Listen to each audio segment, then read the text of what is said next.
Remember Me by Elope to the Sea on AO3.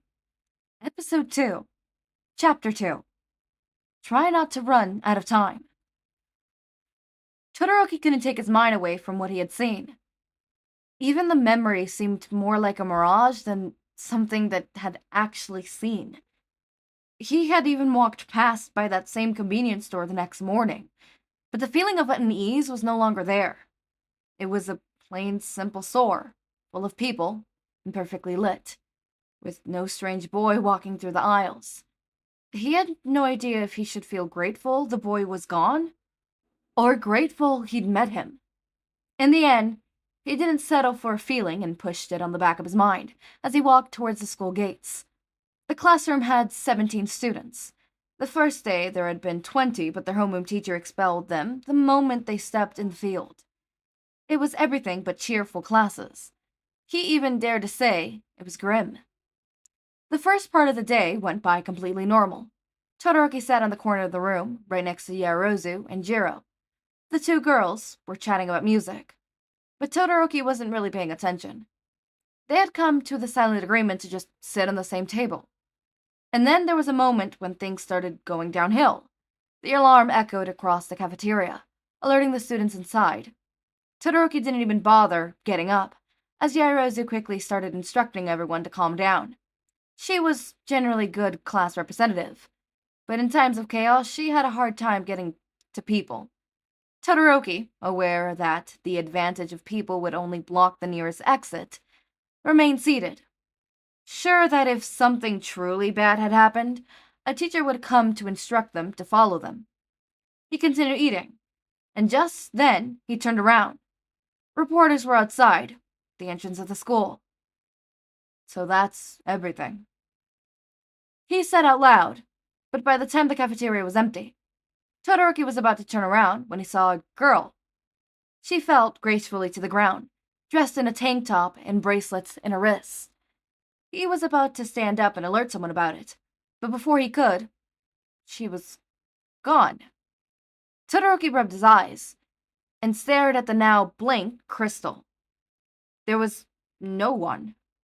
He could have sworn the girl was there just a few moments ago. Deku! Ochako called as she ran outside the old comic store they used as base. Deku, you'll never believe what we found. Uraraka? The boy sitting on the inside of a really messy room got up. Where were you? I was worried sick. I'm sorry, she said genuinely. We went to somewhere to get you a gift. As soon as she said so, another person entered the room. Iida! Deku called him, his eyes widened at the rash on the man's face. What happened to you? Nothing too bad, Iida reassured the boy with a smile. But I'm sorry I can't say the same for my extra engines in my legs. Don't worry, I'll find new ones, the boy said with a smile, but it soon shifted to one of anger. What were you two thinking? We're sorry, Deku, Uraraka said, smiling apologetically. But I promise it was worth it. Worth it? The boy frowned. What could possibly be worth enough for you two to get injured? Ochako smiled widely, showing her open backpack to her friend, and said, Ta-da! Deku was still frowning a bit, but decided to look inside. His face shifted completely at content. He reached out to the first thing, like a kid in Christmas. Is this? Deku flipped through the loose papers, his eyes scanning everything. Yep, it's information about the Class 1A from UA. You can thank us after you hear the rest. Ochako smiled widely, proud of the fact that her best friend was so happy with her gift. The rest? What else did you do? Deku took one of the papers. It read Momo Yaoyorozu, and specific details of her quirk were shown. Well, what would you say if we found out a way to get inside of UA? Ochako asked, and she was sure Deku's eyes couldn't get wider. Turns out, someone gave us the offer to get inside, kick some hero ass, and... There's a chance All Might will be there, Iida interrupted, a huge grin of excitement across his mouth, making Ochako glare at him. Iida, I wanted to tell him. She scolded, but then laughed. But yes, All Might will be there. They both watched as Deku's face morphed, a giant grin spreading through his mouth, and he looked up at them with puppy eyes. Really? Deku got up, almost tripping, and went to hug both of them. I'll get to see All Might once again? Yes, Uraraka said, returning the hug in an instant. The League of Villains want to take him out, so I'll make sure to get you an autograph. We get to see them try to take All Might out? Deku smiled even wider. I want to see it. I want to see how the kids attack, how their teachers are, the plans of the League of Villains. I want to see All Might. I can't wait. Ochako mouthed towards Iida. I told you. Why don't you put the notes in your room? Iida offered to Deku. He turned around, entering a room covered in posters of all types of heroes, and thousands of notebooks filled with drafts and notes. One of them was framed, hanging right in the center of the room. It was a number 13, spread open, with All Might's autograph showing through the glass. The class was excited for their first rescue mission simulation. Even Todoroki felt a little eager as he saw 13 explain the different sections they would be going through. Hey, Aizawa-sensei? Jiro called, raising her hand. Wasn't All Might supposed to be here too? Something came up. 13 answered. But don't worry, kids. He'll join us soon enough. Right now we should focus on the task at hand. Prepare for your first rescue mission. At that exact moment, everyone cheered, raising their fists in the air, in unison, ready to begin. Just as this happened, a black portal opened in the middle of the area. Villains began pouring from the portal, asking to find All Might.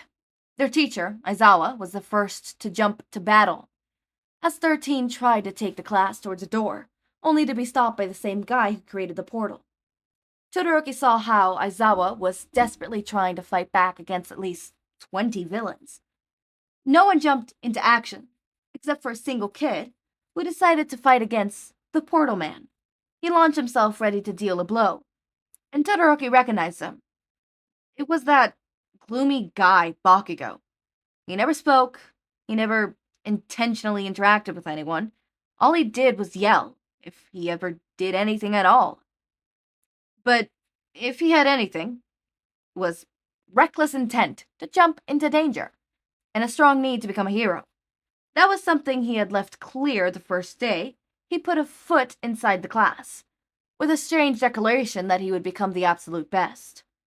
Todoroki never heard from Kirishima that apparently that had to do with a promise he made long ago. Despite his best intentions, and how he was the second best in all of the class, Bakugo was left in the ground after a hit, and the strange mist engulfed the class. The next thing Todoroki knew was that he was standing with Bakugo in the middle of the landslide, surrounded by villains. Annoying, Bakugo said, looking around. I need to kick that mistfucker. Todoroki didn't actually hear him finish the line, or thought before he froze the entirety of the villains up. Watch out, Happy! Bakugo yelled, using his hands to melt the ice on his ankles. You're gonna kill someone one day with that stupid quirk of yours. In the end, it didn't matter, because Todoroki got out the information from a villain he needed. You're really planning to kill All Might? Bakugo asked, raising an eyebrow. How dumb can you be? Not as dumb as one might think. One of the villains smirked. We have a weapon, and in case that fails, we have a plan B. They should be coming anytime soon. Todoroki made the ice crawl up their body once more. What do you mean? Todoroki glared, his eyes burning holes in the man's head. The man just laughed. The hero lovers, he said, and Todoroki stared confused. Wow, Ingenium, look at this place. A cheerful voice said, stepping out of the portal. It's so big. I wish I could study here. Don't be silly, Uraraka. A man answered her, looking around the dome, much to 13's horror. Who would want to study in a hero school? It's nice to dream. The girl scratched as she scanned around to see the kids staring at her. But what a fucking disappointment. We came here to see All Might, and stupid geezer tells us he isn't here. I won't let you touch these children, hero lovers. 13 stood in front of what remained of the class. Both Uraraka and Ingenium stared before laughing. Oh my god, this is so funny. Uraraka wiped away her tears. To think pros would know about us? We must be getting popular. Don't you think so? She spoke to the air. There was a second of silence, and then she laughed. You're totally right. We must be getting good. She winked at 13. I'm sorry, the voices. You're a freak, 13 said in disgust, but the girl just shrugged. That's one way to put it. Uraraka touched her fingertips. But let's see how well you guys can hold up against these freaks. I've heard about those freaks. Bakugo spoke, getting nearer to the captured villain. And I'm kicking those idiots' asses right into Pluto. Todoroki watched as Bakugo walked away, and wondered if he should follow him. He would have, had it not been for the explosions coming from the opposite side, right where 13 and the rest of the class were supposed to be. In the sky, he saw a girl floating, and even from far he managed to make out her shape. She wasn't on their side, that was for sure. He was about to run that way to help his classmates, when he saw how, from above all of them, giant pieces of rock fell to the ground, and the next second, the girl was gone once again. Todoroki stood there, just surprised over how quickly everything had happened. It would be stupid to get closer without a plan. He looked around, trying to find something that could help him. Near the landslide, he saw a house. There was no reason to notice it. It was just a simulation house with no real point other than the rescue program. But something made Todoroki walk to it. For some reason, it had a familiar feeling to it. An easiness that didn't quite fit the picture. He opened the door to find nothing, to no one's surprise. He was about to turn around and leave the place, but a sound stopped him mid-tracks. You can do this, Ingenium! Uraraka cheered, her choker letting out pressure to keep from getting dizzy. She hopped into her friend's back, and with his speed, she managed to touch every single one of the 5 kids in place. She touched her fingertips once again and made them float. She jumped off Ingenium's back and took out from her belt a giant rope she tossed towards him. Making herself float, and with Ingenium running around, they captured the kids in less than a minute. Oh my friend says we should take care of you, little one. Uraraka used the rocks that were floating by to push herself towards Momo. A creation quirk. Oh, wonderful. This should take care of it. A syringe, perfectly aimed towards her neck, made Yaruzu faint before managing to create anything. I hope I didn't touch any vitals. My friend really wanted to play with you for a bit. Uraraka smiled, patting Momo's hair. She turned towards the pink girl. Acid. This will be hard. She lied as she hummed, taking out a weird chemical and throwing it to Mina. Hydrofluoric acid, right?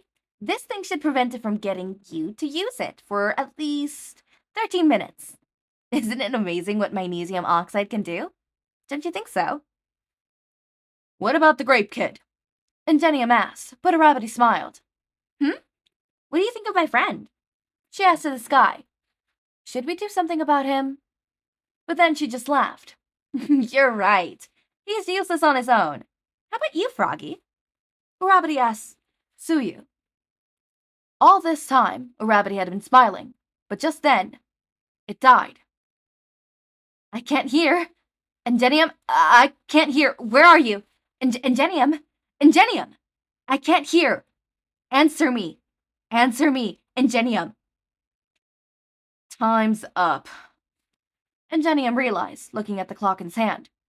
Uraraka, time's up. We need to go. In a moment, Urabi's whole face changed.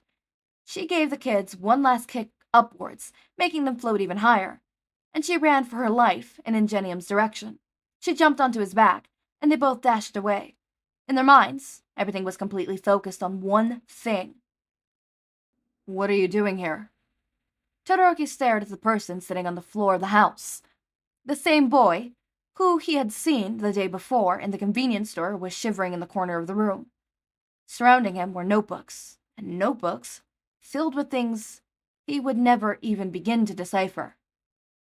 "Ochako?" he said in a really low voice. "Ochako, my head hurts. I want to go home." "Deku!" A girl's voice cut through the air, and Todoroki turned around, freezing the floor in a second. "Jump!" the boy behind Todoroki said, and the girl in front did as commanded, effectively evading the ice that would have frozen her in place. "Iida engine. 3 of 5, 8 o'clock. Ochako, left wall." The fire came from the engines, instantly melted the ice. The girl pushed herself against the left wall and passed through Todoroki, touching the boy and making him float. By this point, the girl was panting. "I'm at my limit, kid," she said, and looked straight into Todoroki's eyes. "Currently, your friends are floating near the ceiling of this dome, and once I release them, they'll fall to their doom. I already neutralized 3 of them. I suggest you start running." Todoroki didn't move, so Urabity sighed. "We're not one of those silly villains, but suit yourself." She touched her fingertips as she glared at Todoroki. "Release." Just as she said so, hell broke loose. Todoroki saw his classmates fall. He couldn't believe they were actually in danger. These were the 1A kids who could do anything. The girl also fainted. He was ready to freeze her, but was met with a knife pressing through his ear. "Don't touch her." He turned around, slowly, to see the boy in Ingenium's arms. He must have floated towards him while the girl was distracting him. The boy was pale, almost to the point of fainting. "Uraraka? Well, come home with us." Todoroki stared at the boy. Something strange stirred up inside of him. A need to protect, but at the same time, dread of what he would do next. It was terrifying.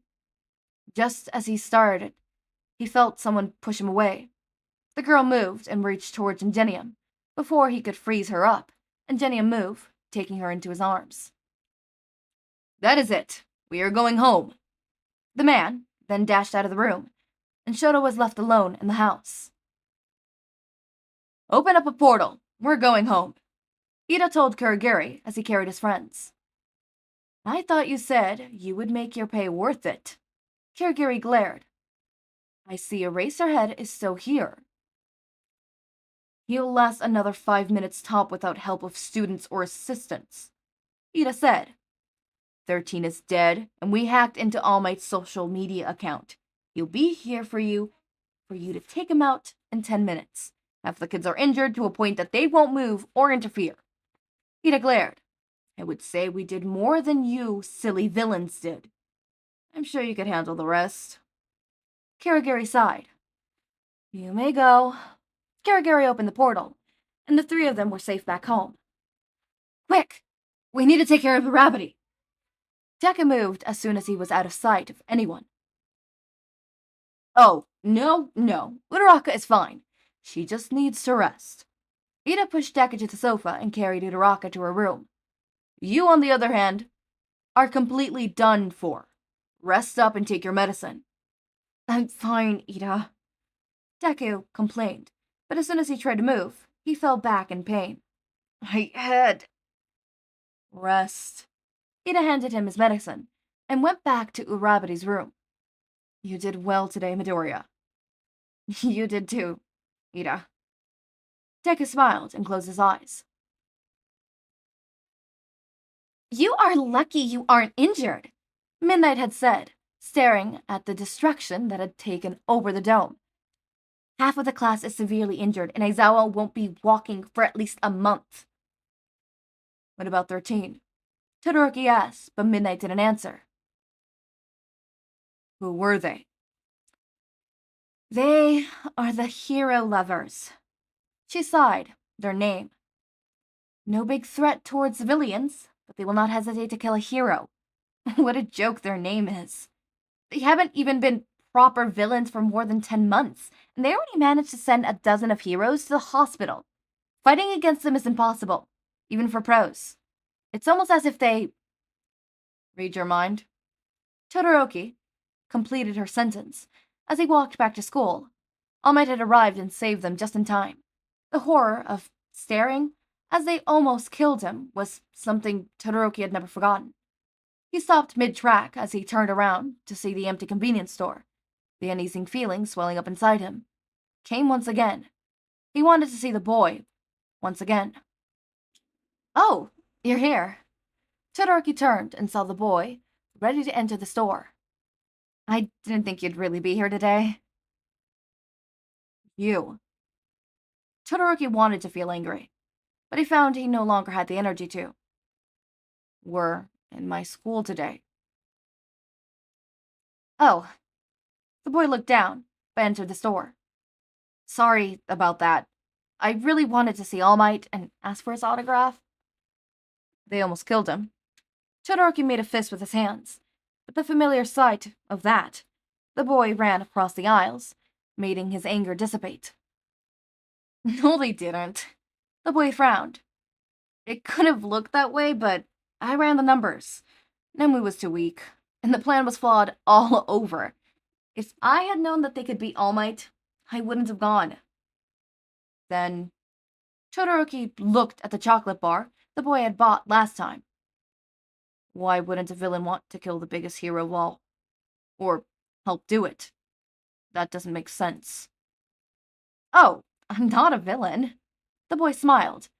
And just then, Todoroki realized he was wearing roller skates. Sensei dashed to the counter and pointed to the sky. All Might is my hero. I don't want him to die. I just want him to fight cool battles. You're weird. Todoroki paid for the chocolate bar, and the boy at down at the corner of the store. Shoto did the same. It's not what I heard. Apparently, the hero lovers hate heroes. Oh, well, my partners do, the boy said, a bit nervous. They had issues with heroes in the past, but I like them. I actually wanted to become one, but... Todoroki realized it was a sensitive topic, so he changed the theme. What's your favorite kind of chocolate bar, by the way? Oh, this kind. He pointed towards the one Todoroki was eating. But I also like... They kept talking until it came time to exit. Todoroki ignored the amount of cuts and bruises that increased from the last time he had seen the boy. Okay, in the author's notes, it's asking what Izuku's quirk is. So Izuku has a quirk. And I have a feeling that Izuku's quirk has to do with mind reading and telekinesis. So he could transmit and receive messages via someone's mind, which is super interesting. I wonder. Ooh, I also love Uraraka's. The voices is so funny to me. I thought it was like a comm that they had, and that's why Uraraka was like, shit, I can't hear you. It also could be that they're able to hear each other, right? So like Izuku has his, Uraraka's, and Iida's wavelengths connected kind of situation where they could hear each other. You know, something I was thinking about that could be it. So chapter 3, the power only some can wield. Summary, it's your power, isn't it? The sports festival arc. This was so hard to write, I'm actually crying. Also, I'm changing the name of the fic because Killing Me Softly is too much of a reference to suit my taste. Oh, that was the old name. Yeah, okay, Remember Me is such a better name. No offense, but Killing Me Softly reminds me a little bit of something else. And I don't like that something else. So, glad that you switched it. Good. Makes sense. Keep it that way. I don't have much to say. This was a really interesting, thing to podfic. I'm really interested in it. I literally cannot wait to see more of it. I know it's a Totobaku Deku fic, so I'm really interested. Also, is Bakugo was explained to be sad. Is it because Bakugo believes Izuku's dead or something?